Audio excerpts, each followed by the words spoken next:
নিয়ম অনুসারে পৈতে হয়ে যাওয়ার পর 3 দিন সূর্যকে না দেখে থাকতে হয়। ব্রহ্মচারী বা সন্ন্যাসের যে জীবন সেটাকে ধারণ করে নিতে হয়। তো আজকাল সেটা আর হচ্ছে না।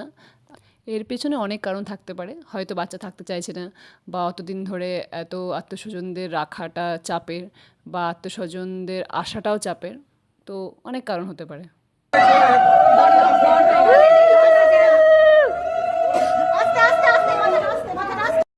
অনেকেই আগের দিন আসতে পারেননি, তো একে একে সবাই আসছিল। ফ্যামিলির সবার সঙ্গে দেখা করে খুব ভালো লাগছিল, ছবি টবি হচ্ছিল। এরপরে আমরা চলে যাব দুপুরের খাবার খেতে। তো সেখানে আপনাদেরকে দেখাবো যে স্টার্টার, তারপর আস্তে আস্তে মেন কোর্স এগুলো খাওয়া হচ্ছিল। আমার শরীর ভালো না থাকায় সেরকম খেতে পারিনি।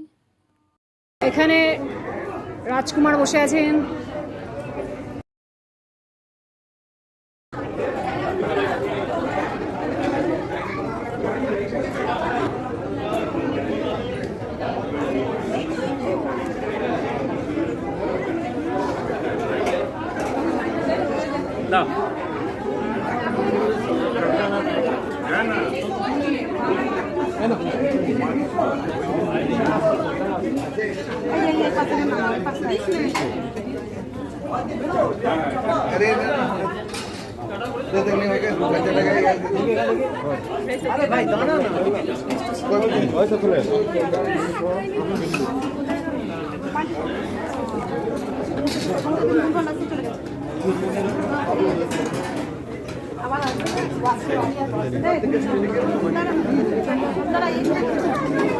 প্ল্যান মতো খাওয়া দাওয়া করে চেঞ্জ করে বেরিয়ে পড়েছিলাম বাড়ি ফিরবো বলে, অর্থাৎ রামপুরহাট।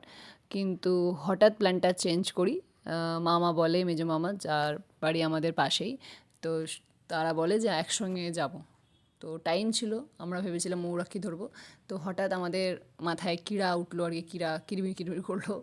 আমার মামার মেয়ে অর্থাৎ বোন, আমার ভাই, যে সবাই মিলে যাব জাংশন মল। পাশেই ছিল জাংশন মল, একদমই পাশে হোটেলের। তো এমনিই চলে গেলাম, কোনো কাজ নেই কিছু নেই, এমনি চল দেখে আসি। কেনাকাটা সেরকম কোনো মানে কোনো প্ল্যান ছিল না, তো আমরা এমনিই চলে যাই।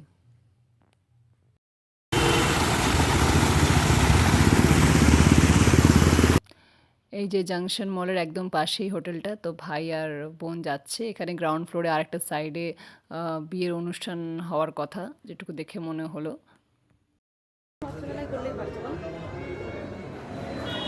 রকি তাতা, রকি রকি তাতা, তাতা তাতা তাতা, রকি তাতা।